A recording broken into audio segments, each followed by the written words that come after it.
Hey, this is Heidi Dawson. If you love all things health and wellness and style of any kind, hang out here with me each week. I'm obsessed with never-ending improvement, and it's all in an effort to help each one of us live a wildly successful lifestyle.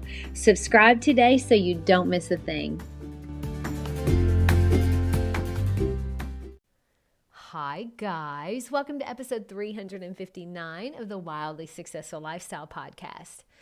Thank you guys so much for being interested enough to keep coming back and listening and sharing. I mean, there really is no greater honor for me than when you share an episode with someone that you love or someone that you care about.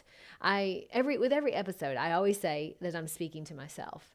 But I love knowing that you're out there listening, and I hope you keep it up because we really are getting better and better every single day, and it does start with your mind.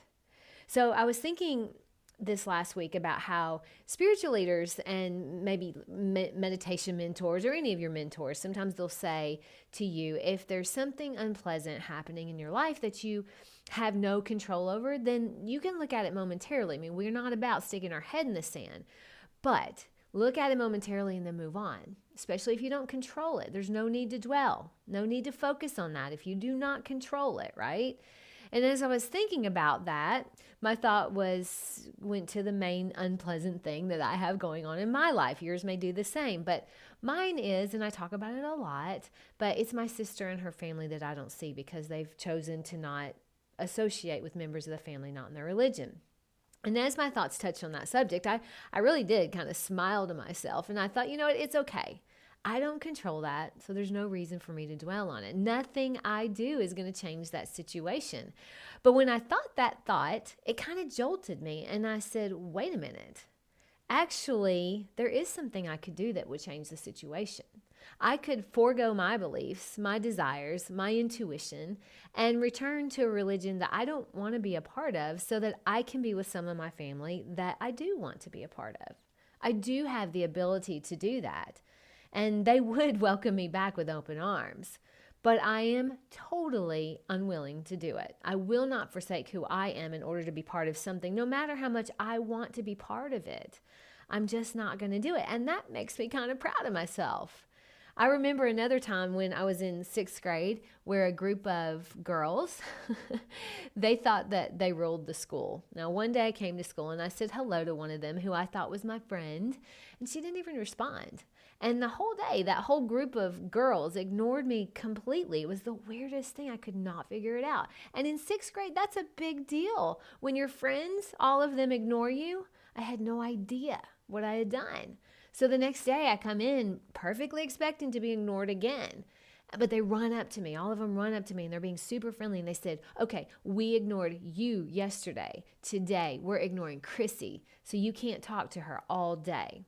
So I thought, I had a big choice there. I could be part of their group and ignore Chrissy. She really wasn't, a big friend of mine anyway. I mean, we didn't hang out, so it wouldn't have been that hard. But in order to hang out with this group that I now realized are mean girls, I had to be a mean girl, even just for the day. Now, I wanted to be part of that group prior to this, but I really didn't want to be part of that group anymore. So that whole day, I hung out with Chrissy. I'm sure she thought, why are you hanging around all the time? But I was unwilling to waiver who I was to be part of a group that I wanted to be part of at one point, but realized being true to who I am is more important than being part of something that requires for me to do things that go against what my inner guidance system says is right for me. And now all of that sounds well and good. But in order to be unwilling to waver, you kind of have to know where your values lie in the first place, right? You also have to have a solid understanding of what you have control over and what you don't. The only thing you will ever have control of is you. Your integrity with you is the most important thing you'll ever have. If you're willing to sacrifice your values and your integrity for short-term gain, you will always regret it. I read an article once about an actress who I don't remember her name, and you probably wouldn't know her name because she never won an Oscar. In fact, she didn't get the lead role because in order to get that, she had to do things with a certain movie mogul who told her if she didn't do what he wanted her to do, not only would she never win an Oscar, she would never play a leading role. But guess what? She held true to her values and she said no. Now, she knows the girls that have said yes and they won an Oscar. Everyone knows their names. But what now? Because winning an Oscar is just like any achievement. It's a momentary happiness. I read that Gwyneth Paltrow said after she won her Oscar, she actually got depressed because she thought, okay, that's the culmination. What now? That's why it's so important to know your values and to stick to them, even when it seems like everything you want could be achieved if you would only give up your values temporarily, believing that it would be a shortcut to that dream.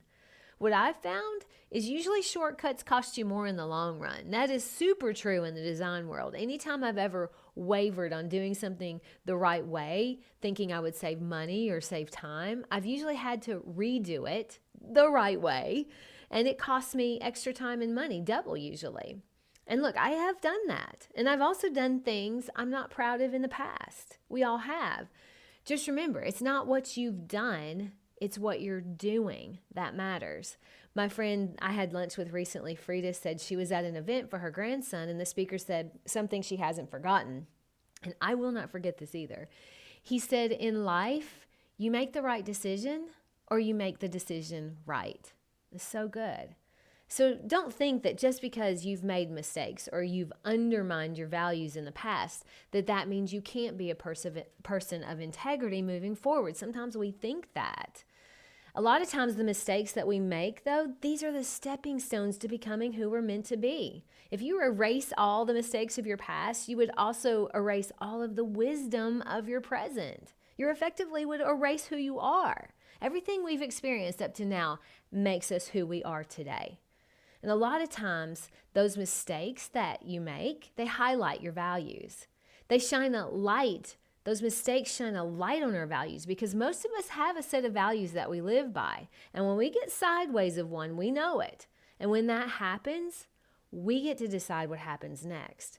Our integrity and our values matter. Anyone or anything that tries to get us to waver in our integrity or waver in our values, they aren't looking out for your best interests. They're looking out for theirs. I don't care if it's your family not speaking to you or a boss not giving you a promotion. In the long run, you'll always be better off staying true to who you are, even if it means short-term pain. My challenge to you today is to own your integrity and own your values. And be proud of your unwillingness to waver in the face of the opportunity to do so. And if you make a mistake, own it and make it right. Share this with 3 people unwilling to waver. I love you guys. I'll talk to you in a few days. Don't forget to subscribe and share with your friends because we're just going to keep going bigger and better places together. And I love that about us. Talk to you in a few days.